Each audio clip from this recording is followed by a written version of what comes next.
আৰু কোনোবাই গছত ওলমি যায় কেতিয়া প্ৰেমৰ নদীখন যদি শুকাই যায় তেতিয়া গছত ওলমি দিব পয়জন খাই দিব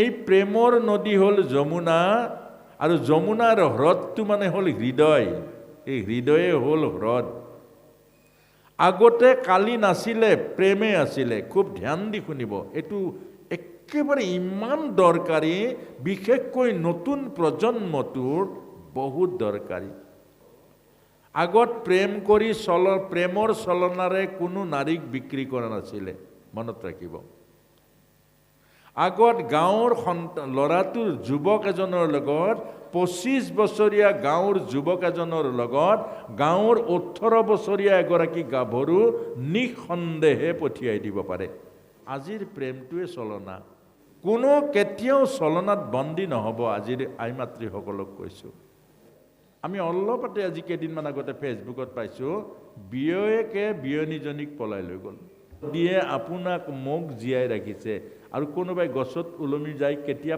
প্ৰেমৰ নদীখন যদি শুকাই যায় তেতিয়া গছত ওলমি দিব পয়জন খাই দিব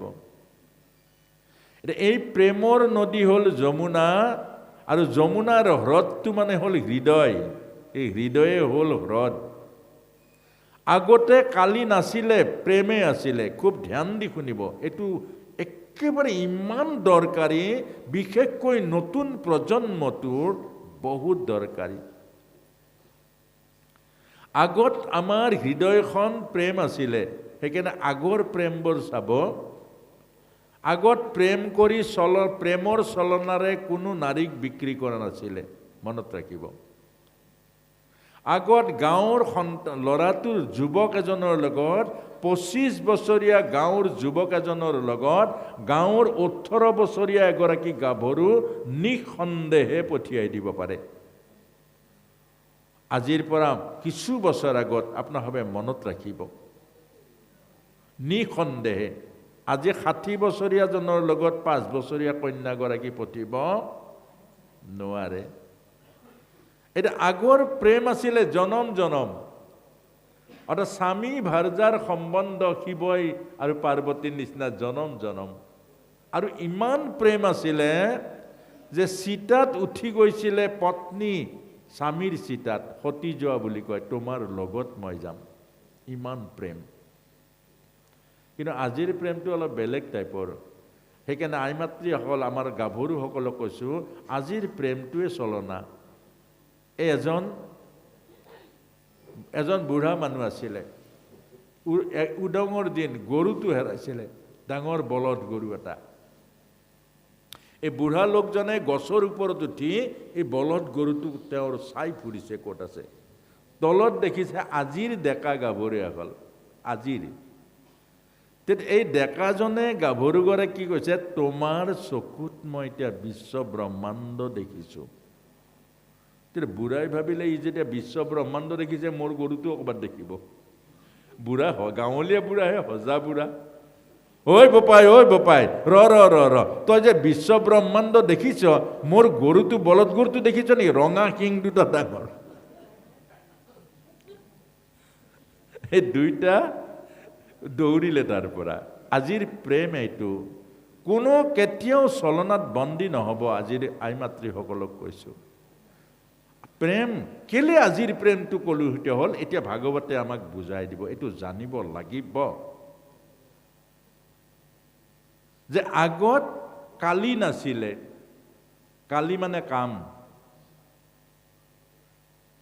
আগত কালি নাছিলে মাজত কালি আহি সোমালে ভাগৱতত পঢ়ি যাব আপোনালোকে নিজে পঢ়িব প্ৰত্যেকে পঢ়িব ভাগৱতত দৰ্শন কবৰ কাৰণে বক্তাক মাতিব লাগে এই বাকি পদৰ অৰ্থ কবৰ কাৰণে বক্তাক নালাগে আপুনি নিজেই পাৰিব কেলে দৰ্শন জানিবৰ কাৰণে 10-15 লাখ টকাৰ কিতাপ পঢ়িব লাগিব আৰু জীৱন জোৰা সাধনা কৰিব লাগিব এইটো সকলোৰে পক্ষে সম্ভৱ নহয় মোক মাৰোৱাৰী এজনে কৈছিলে যে আমাৰ ৰাজস্থানত মাত্ৰ 7-8জন বক্তা আছে আৰু এই ব্যাখ্যাৰ আসনখনত আমাৰ কোনো মানুহ নবহে ভয় কৰে বহুত ভয় কৰে সুখদেউৰ আসন সেইখন আসন ব্যাসৰ আসন। সেই আসনখনৰ যদি মৰ্যাদা হানি হৈ যায়, দেখিব ভাগৱতত একো নাথাকিব। এতিয়া সেই কথাটোকে আমাক কৈছে যে কালি আহি সোমালে, ওপৰে উৰি যোৱা চৰাইবোৰো মৰে, কাম এনেকুৱা ভয়ানক। কাম এনেকুৱা ভয়ানক কোৱা নাই জানো? 60 বছৰীয়া ককাকৰ লগত নাতি থাকিব নোৱাৰে। এতিয়া কাম তেনেকুৱা। অলপতে এনেকুৱা ভয়ানক ভয়ানক কথাবোৰ ঘটি আছে। আমি অলপতে আজি কেইদিনমান আগতে ফেচবুকত পাইছোঁ, বিয়ৈকে বিয়নীজনীক পলাই লৈ গ'ল।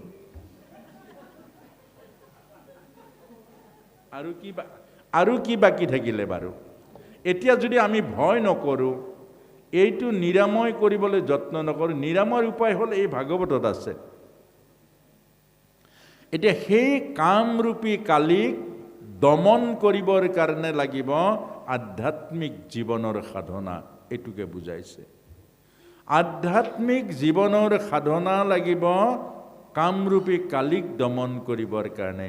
এতিয়া সেই গোপ বালকসকলে যমুনাৰ হ্ৰদৰ পানী খাই অচেতন হৈ পৰিলে। অচেতন অৰ্থাৎ আমাৰ গাভৰুসকলেও এতিয়া এই কামৰূপী কালিৰ জল পান কৰি অচেতন। বাপেকক চিনি নাপাওঁ বুলি কৈ দিয়ে। যি পিতৃ দেৱ ভৱ, যি মাতৃ দেৱ ভৱ, দেখা ঈশ্বৰ মা দেউতা, দেখা ঈশ্বৰ মা দেউতা, সেই মা দেউতাক চিনি নাপাওঁ বুলি ক'বলৈ আৰম্ভ কৰিছে। মা দেউতাক নোকোৱাকৈ ক'ৰবাত পলাই গৈছেগে। কিহৰ কাৰণে পলাই গৈছে মনত ৰাখিব। জন্ম দিয়া এগৰাকী মা, 10 মাহ 10 দিন গৰ্ভত ৰখা এজনী মা, যিজনে স্তনপান কৰাই জীৱন দিছে, যিজনে 20টা মূত্ৰ ধুৱাই ডাঙৰ দীঘল কৰিছে, যিজনে জীৱনৰ সৰ্বস্ব ত্যাগ কৰি ডাঙৰ দীঘল কৰিছে, সেইজনী কন্যাই মাকক লুকুৱাই ক'ৰবাত পলাই যায়। সেইজনী কন্যাই মাকক ঠগায়। কিয়? অচেতন নহয় জানো? অচেতন নহয় জানো? মা কি নাজানে? করুণাময়ী, দয়াময়ী, মমতাময়ী সেই মাকক ঠগে। যিজন দেউতাকে জীৱনৰ সৰ্বস্ব ত্যাগ কৰি এক পইচাকৈ গোটাই আপোনাৰ জীৱন বিকাশৰ কাৰণে যত্ন কৰিছে, নিজে নাখাই খুৱাইছে, কৰবাৰ পৰা আনিছে, আৰু সেইজন দেউতাকক ঠগিছে, সেইজন দেউতাকক ভাগি দিছে। কিহৰ কাৰণে? কাম। সেইটো অচেতন। অচেতন কাম। আৰু সেই কামৰূপী কালিক দমন কৰিছে ভগৱান কৃষ্ণই। অৰ্থাৎ আধ্যাত্মিক জীৱনে আপুনি আপোনাৰ সন্তানক ভাগৱতী জ্ঞান দিয়ক, ভাগৱতৰ সাধনা দিয়ক, সেইজনেহে কামৰ ওপৰলৈ উঠিব, সেইজনেহে ৰামৰ। আজি এই কথাখিনি আমাক বুজাইছে। এতিয়া ভগৱান কৃষ্ণই কালিৰ হ্ৰদত জাপ মাৰিলে আৰু কালিৰ শিৰত উঠি নাচিছে। অৰ্থাৎ কালি মানে কাম। আকৌ কৈছোঁ, এই 5টা মুখ থকা সাপটো নহয়। সাপটো হ'ল এটা প্ৰতীক, আৰু আমাৰ ভিতৰত থকা কামো পঞ্চমুখী কাম। কামৰ হাজাৰ হাজাৰ ফণা, হাজাৰ হাজাৰ মুখ আছে। অৰ্থাৎ এটা মানুহে কামনাৰ দ্বাৰা এগৰাকী নাৰী নহয়, শ শ নাৰীৰ জীৱন ধ্বংস কৰি দিব। এতিয়া কত শ শ নাৰী বিক্ৰী কৰিছে কামনাৰ দ্বাৰা, কত কামনাৰ দ্বাৰা তেল ঢালি জ্বলাই দিছে। গতিকে এইটোকে কৈছে কাম। এতিয়া ভগৱান কৃষ্ণই কালি হ্ৰদত জাপ মাৰি কালিৰ শিৰত নাচি নাচি, শিৰৰ গোটেই শিৰ তলফালে মুচুকা খাই গ'ল। পত্নী নাগপত্নীসকলে প্ৰাৰ্থনা স্তুতি কৰিছে। তেতিয়া কৈছে, তই ইয়াত নাথাকিবি বোলে, প্ৰভু ইয়াৰ পৰা গ'লে গৰুণ্ডই মোক মাৰি পেলাব, খাই পেলাব। শুন, মোৰ এই ধ্বজ ব্ৰজ বংকুশ পদ্ম পঞ্চচিহ্ন চৰণ দৰ্শন পালে গৰুণ্ডই একো নকৰে। তই কলৈ যা? ৰমণক দ্বীপলৈ। কাম মাৰিব নোৱাৰে, কাম লাগিব। ক'ত ব্যৱহাৰ হ'ব কাম?